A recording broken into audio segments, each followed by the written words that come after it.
Important announcement on the naval shipyard fight. We are having a special town meeting to save our shipyard on Friday, March 31st at 2 o'clock in the afternoon at the Long Beach Airport Marriott. Everybody is invited.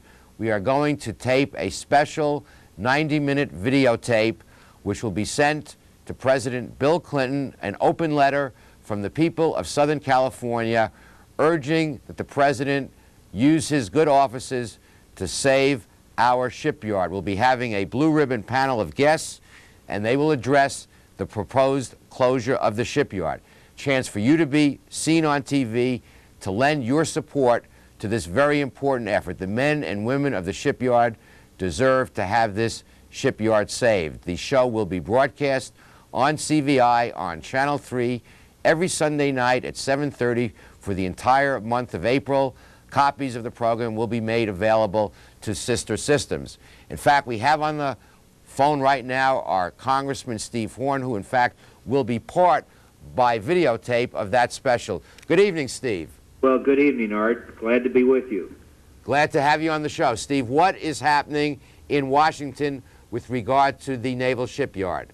Well, a few days ago, we had Admiral Benjamin Montoya and Commissioner Al Cornella, both members of the Base Closure Commission, in the office.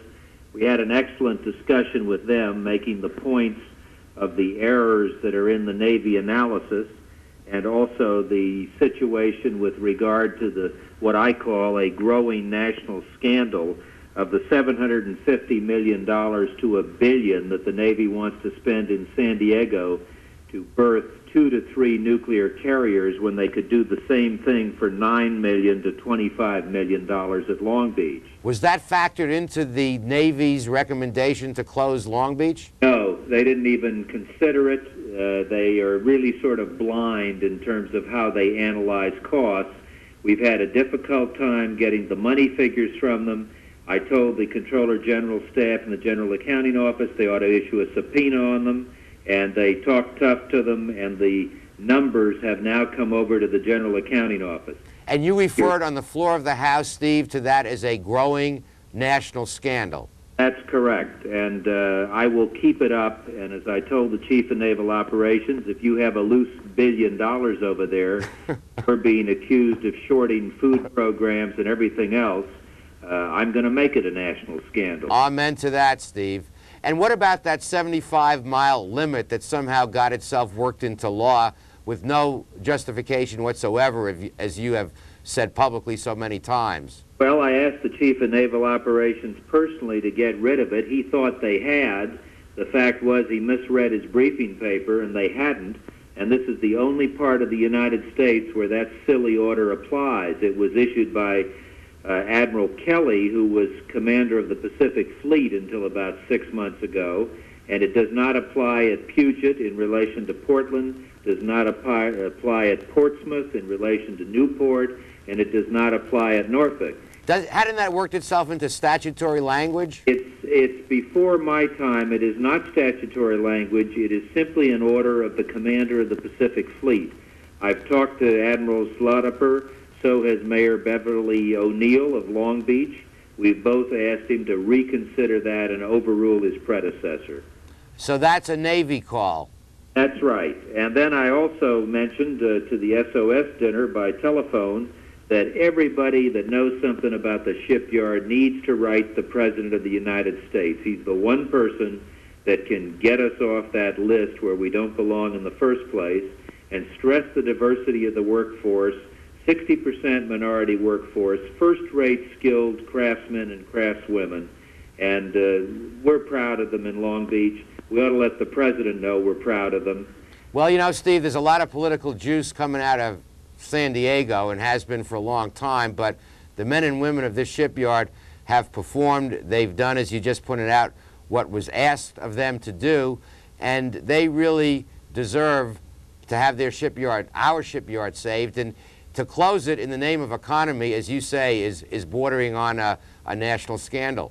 Well, when 70% of the Pacific Surface Fleet is based in San Diego, and if this yard is closed, it means they go 1,600 miles to Puget in the state of Washington, Puget Sound, or 2,600 miles to Pearl Harbor. Steve, we're out of time. We'll be speaking to you at the special on Friday, March 31st.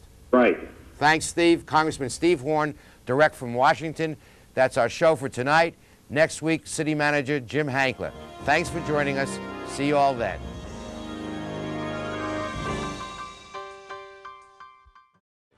And now, direct from Washington, our Congressman Steve Horn. Steve, good evening. Can you hear us? I can hear you clearly. What's happening in Congress these days? The whole focus seems to be up in New Hampshire and South Carolina, Iowa. Is Congress still doing business? We're still doing business. We had a short time in the district, which was very useful this month to get in touch with our constituency. But the things that are coming up, Art, are a lot of it's behind the scenes in the sense of dealing with the welfare bill issues, the Personal Responsibility Act, and trying to get a compromise and accommodation with both the President, the Senate, and also with the nation's governors, who took a fairly interesting bipartisan position on this, where all the Democrats and Republican governors agreed on what the plan ought to be. Steve, We also have coming up, in the Senate, it's still in committee, major reforms in illegal immigration, some reforms in legal immigration, and on March 18th, the House-passed bill will be, or the House recommended bill out of Judiciary, will be before the full House for 1 week of debate. Now, Steve, I know you are a co-sponsor of the bill, H.R. 2202, which would beef up enforcement of against illegal immigration and also put a temporary cap on legal immigration. Well, it's very temporary. It is not a moratorium. There were a number of people in our constituency and throughout the country, many of them, that wanted an absolute moratorium. And what we're trying to do is be more limiting on some of the people that qualify as relatives to come into the country, such as first cousins and so forth, try to limit it more to immediate families, also make sure that in the case of legal immigrants, the individuals or groups who sponsor them assume responsibility if they go on the welfare rolls. Well, certainly no state is hit more severely than California with the problems of immigration, and there seems to be a broad consensus. But there's also a concern that immigrants are being made scapegoats for a lot of our problems. Well, I don't think immigrants are made scapegoats as such. I think the problem of illegal immigration, which has been so massive, not simply on the southern border or the Florida border or the Great Lakes, New York border, where you have illegals coming in from Canada, not to mention Chinese boats attempting to land on both shores.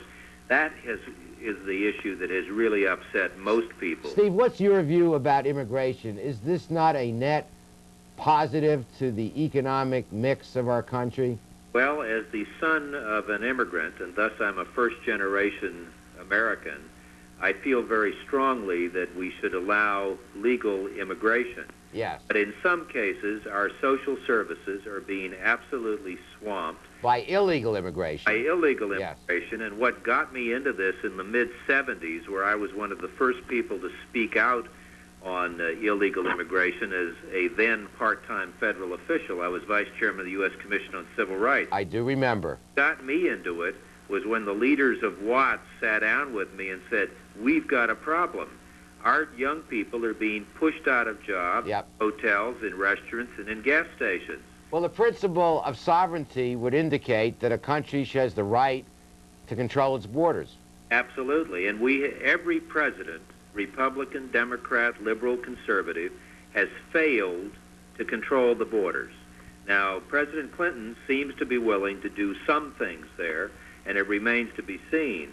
And the failure of the federal government to adequately control its borders hit certain states uniquely hard, California being one of them, and I think that's why Governor Wilson appropriately asked for it, as I understand it, is receiving additional federal money due to the impact of the illegal immigration. Well, that's right, and I had an amendment to a bill that passed last year which provided for reimbursement based on how many illegal immigrants were being housed in the state prisons.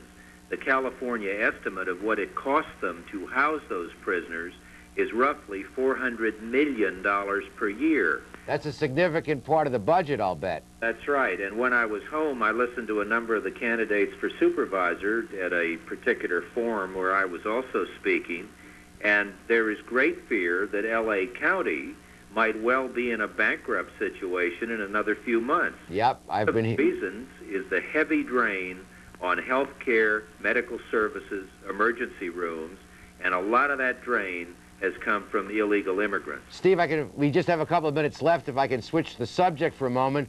No one hears much about the contract with America anymore.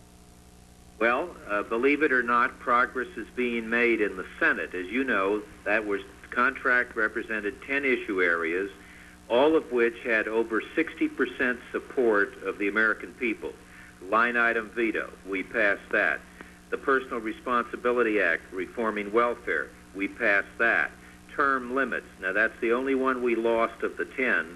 And by the way, the contract never said either that we'd vote for them or that we... that they would be introduced. All that it was said, very literal, yes. Get a vote which the Democrats would not permit for 10 to 20 to 30 years. Steve, are you supporting in the Republican primary Senator Dole? I did support Senator Dole in the Republican primary, and Senator Dole is working to get the remaining contract items through the Senate. There has been a delay in a number of things over there because the Senate operates by much different rules than we have, and as the Speaker has noted, Senator Dole has a much more difficult job than he has. Because how can he run the Senate and run for president at the same time? Well, he's done it, and he's got a good backup, but the fact is the reason we haven't had some votes is 3 United States senators were in New Hampshire campaigning, as well as in Iowa. Now, Steve, a quick comment on negative political campaigning. We've been hearing all about these negative ads and seeing them. Well, as you know, I don't engage in them. My opponents have engaged in them, and I suspect they still will engage in them. I think it's nonsense. People ought to speak as to what they will do and have done for their constituency. In my case, I made certain promises, and I've kept those promises. In fact, I campaigned, you mentioned the contract with America, I campaigned on that issue in 1994, and I thank the voters for re-electing me because they recognized what I said I would do, and that meant you don't increase taxes, you lower taxes, you cut spending, you pass term limits, is what I want to do, but we didn't have the two-thirds vote. Two-thirds of our party voted for it, two-thirds of the Democratic Party opposed it. It's a constitutional amendment. You need a two-thirds vote. Steve, we're out of time, but we look forward to having you as our in-studio guest in April. Thank you very much for joining us tonight. Thank you, Art. Be delighted to see you. Direct from Washington, D.C., it's been our Congressman Steve Horn. Well, folks, that's it for tonight's show. Next week, a very special treat. Governor George Deukmejian joins us for the entire hour. Be sure and watch Straight Talk next week. On behalf of our crew, thanks for watching. See you then.